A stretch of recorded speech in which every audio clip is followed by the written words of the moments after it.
Welcome to Hope Blooms, a podcast from the Early Pregnancy Loss Association. At EPLA, we seek to support women and families suffering early pregnancy loss by providing resources, education, and community. It is our vision that no one suffers miscarriage alone. Welcome back to Hope Blooms. My name is Maria Servold, and I'm the president of EPLA. And I'm Emily Carrington, the executive director. Today we're going to talk about Mother's Day and also Bereaved Mother's Day, which are both coming up here in May. And it's interesting, especially this year. I feel like we've talked about this elsewhere. We've seen sort of a growth in companies being aware of the possible pain that Mother's Day can cause. Yes, I've noticed it this year too. And like I said, well, I've sort of noticed the noticing. Mm-hmm. I haven't noticed it in my inbox yet, Mm-hmm. but I don't really look at those. But I've noticed the noticing that the companies have been sending out messages that essentially say, we know Mother's Day can be challenging. Mm-hmm. And that if you want to opt out of promotional our emails or whatever, you can. Yeah. onslaught of Right. emails. And I think that's really interesting. And I Googled it real quick yesterday as I was developing blog material. And I found this great NPR article explaining it. And then I realized that it was dated 2021. Oh. Well, and the first line was like, after a difficult year. And I was like, what? Is business difficult? I mean, forever. Oh, and then I realized what year it was. That was sort of coming out of the pandemic. I don't know that was related at all. There was definitely a lot of sort of commercial sensitivity during that time. But that hasn't, the sensitivity to Mother's Day, I think, has only continued to then pick up in the last 2 years. Mm-hmm. And as companies are growing and adding, and I presume that there's layers of, they don't say why it's challenging. Right. They just say that it is. Right. And I mean, they could be thinking of, we think of women who've miscarried and, have empty arms, but also you think about obviously people whose, adult people whose adult mothers have died recently and how that's painful. Right. And there's a lot of room. I was thinking about this the other day. There's a lot of room for sadness, right? For the physical, for the death of a child, for the death of the mother, and then for other broken relationships or painful relationships. Right. So I personally think that it acknowledges something that I think is a challenge, that this is really important and can be really painful. And that you can feel like a mother even without a baby in your arms. Yeah. And that you are. And that for people to be like, oh, well, this isn't relevant to you because you're not one is hurtful. Right. And I think, I sort of like I like the opt-out option. I was talking about this with my husband last night. It doesn't belittle Mother's Day. Right. I think there's a way, and I think we've seen this in our culture where like, oh, you're hurting, so we're going to make that thing that you really want not as important. Yeah, or like to make people feel guilty for celebrating it. Right. So we're going to belittle Mother's Day and you can do that in a couple ways where like Mother's Day is not that really important and we shouldn't celebrate it and it just hurts people, which is just, I have thoughts on that. But then also, or they're like, oh, we're all mothers. Like, if you have a plant, you're a mother. I'm like, no. What I was gonna do. Today I either rescued or killed all of my houseplants. We'll see. But my children are thriving. So. Well, that's good. But right. So it's not the same. The way I just like flung my houseplants and repotted them. It was a good thing to do, but I did not mother them. And so I think there was a way to still hold up Mother's Day, because one thing that really, really bothered me is when you, in the name of sensitivity, belittle the thing that they want. Right. It actually, my own experience was it would belittle my grief. Right. Because like if the holiday's dumb, it doesn't matter. Your feelings about being sad about it are dumb and don't matter. Yeah. Right. Or if you don't have the it feels like you don't have the legitimacy to mourn the thing if people say the thing isn't real. It just made it completely illegitimate. Yeah. Or motherhood doesn't matter. Or if we're all mothers, then like, why am I sad? Right. And I think that's true whether you've had a miscarriage and you've had a child inside of you, or if you've experienced infertility. Like, if I'm already a mom, then what am I longing for? And I don't think it's right to belittle motherhood. I don't think it does the pregnancy loss community any service. Right. So, I guess that's where we'll start here, right? Like, we can't belittle motherhood. But now we're coming into Mother's Day. And it hurts. And it hurts. And I made the joke. I'm guilty of it. I'll apologize for it right now. I made the joke about not killing my plants or maybe killing them, right? And we make those jokes as moms. But I also have 3 children that are not thriving and they are not with us. And the reality is they died inside, and that is painful. Yeah. And so Bereaved Mother's Day is a different day. I don't know when that was established, but I do think it's interesting because it's, you think about something like Mother's Day is a celebration, right? But then Bereaved Mother's Day is clearly not that. It's more of like a memorial, right? Which is sort of interesting to think about it that way. But I do like that there's that day for women who are in that place to be able to say, yes, this is me today. Yeah. And I saw briefly today that I think it started around 2014. So recently. It was, but don't quote me on that. That may have fallen out of my head, which would have been interesting. Or maybe it was like 2010. But regardless, it was in the last 15 years. Right.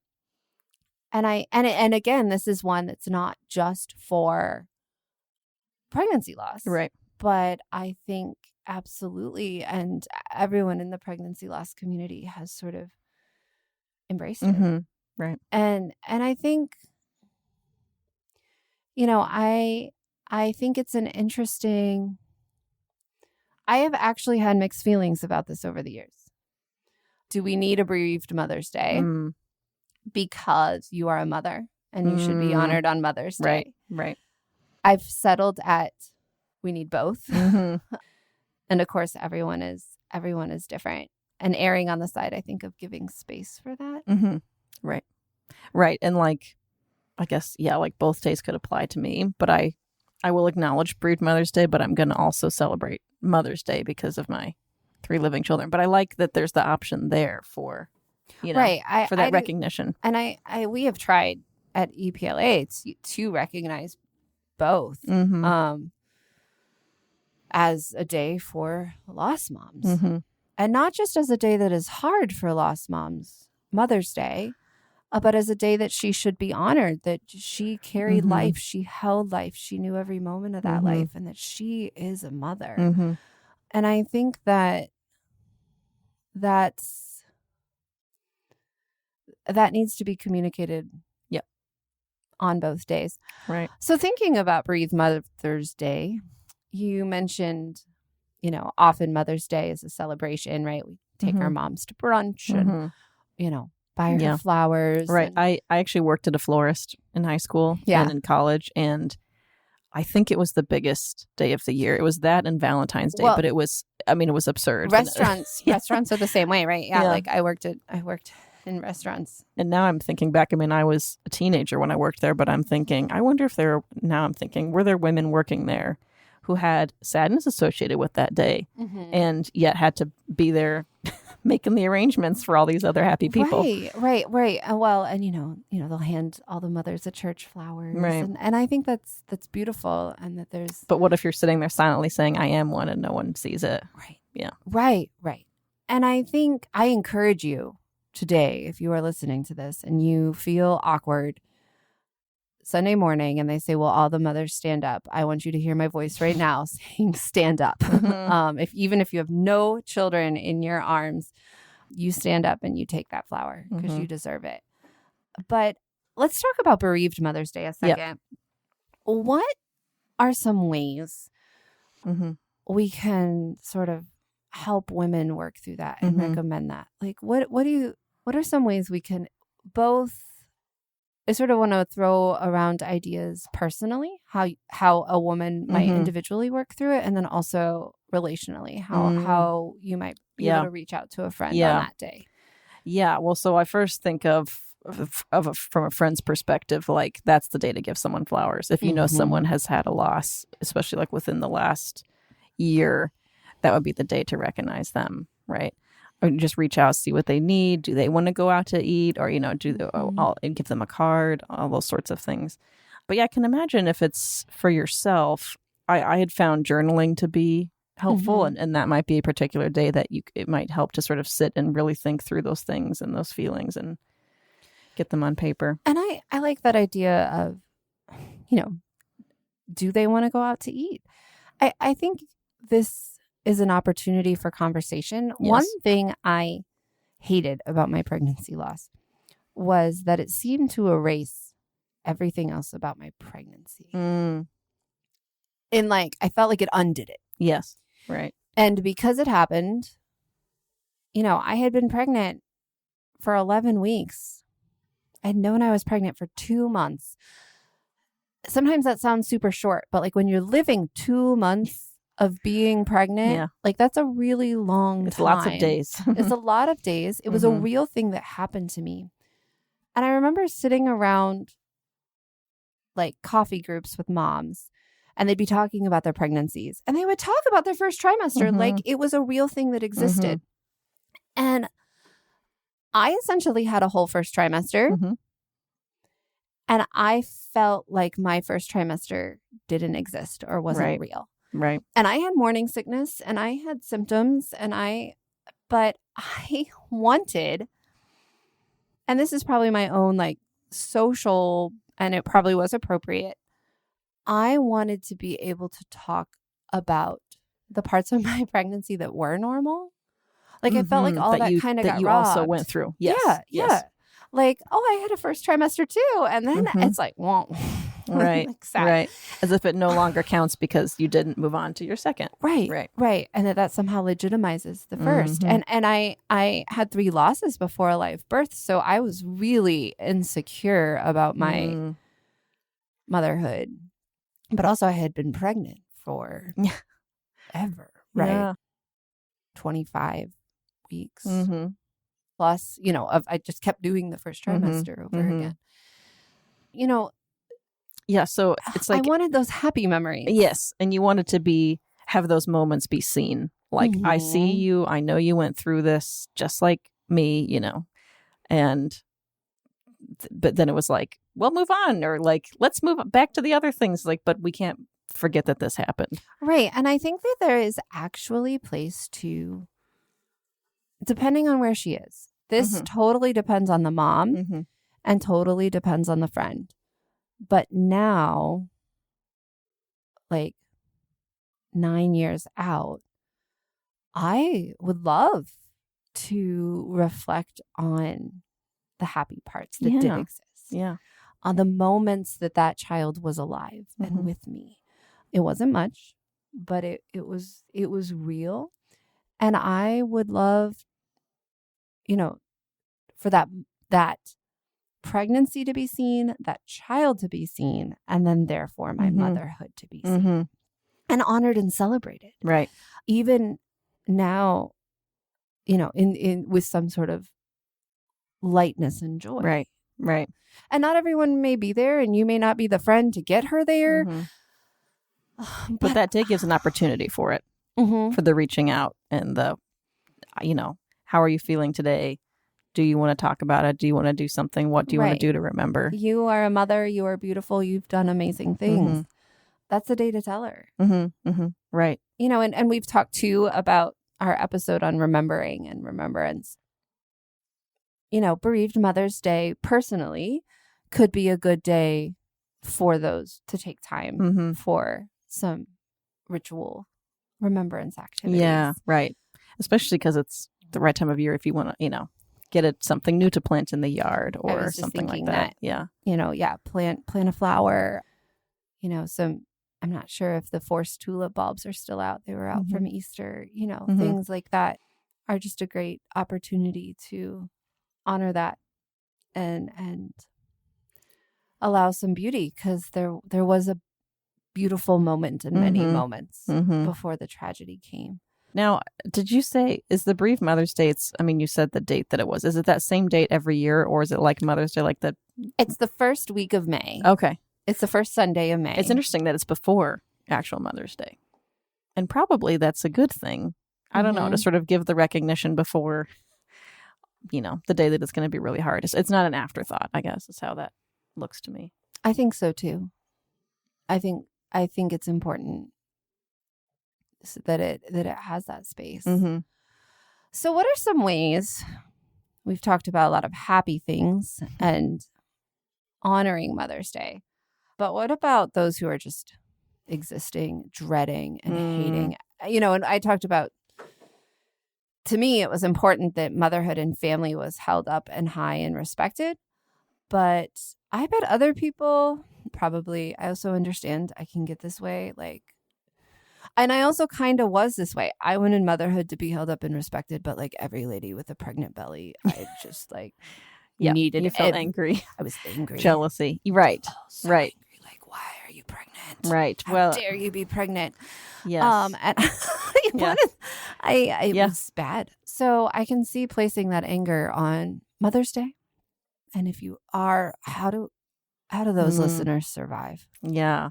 Well, I think the fact that companies are now letting you opt out of advertising is huge. I mean, it sounds sort of silly that's, just in the sense like that's such a big part of our lives that it's a thing that we can deal with.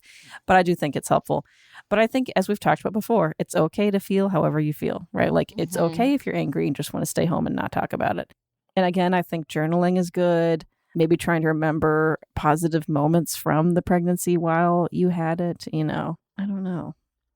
Yeah, I think, well, and it's those little times, right? Like, in some ways, like, oh, I don't have to read spam about Mother's Day. But at the same time, it's those moments you least expect it that punch you in the gut. When you're like, well, I'm just going to check my email. Right.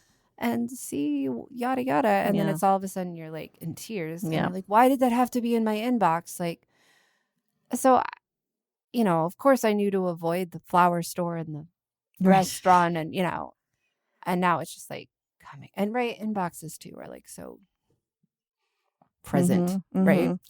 Well, yeah, and I feel like if it feels comfortable to you to express those feelings to someone, right? Like it's okay to share how you're feeling, even if what you're feeling is anger and frustration. Right. And I think it makes a lot of sense to be angry. I think my first Mother's Day, I walked around just kind of confused. I'd had a DNC like 8 days earlier or something crazy. And I was just like, guess I can have a mimosa. It's that day. Yeah, right. I don't know how I feel about this. Right. And it was also my first baby, so like life just sort of went back to like, I guess we take my mom out to brunch today. Yeah, well, and so that's the thing, I guess, too, is when Mother's Day rolls around, could you focus, it may be hard to do this, but what other women are there in your life that you can honor that day? Sort of like take the bad energy and turn it into something good, if possible. Yeah, I think it's hard. It's sensitive, and motherhood is very important. And we all have, they talk about like the aching arms, but and you also have dreams and plans and visions of. Well, it's one of those days like we've talked about before, where like a due date rolls around or Christmas rolls around and you're imagining how old the baby will be then, and so then same thing, Mother's Day would roll around and you thought, oh, I should have had a, 6-month-old or whatever. Right. And you see pictures of the other people and, Facebook, some other suggestions, like it may be a day to turn off Facebook, right? Yes. If those are things that really bother you, and I understand it, those were things that bothered me. Those were the punches in the gut. The other women my age holding their beautiful children in their beautiful little church clothes with a beautiful little life. And now I'm that person. Like I'm so that person. And I that is what it is. But Right. But if that's a thing that you know is going to upset you, to try to avoid it.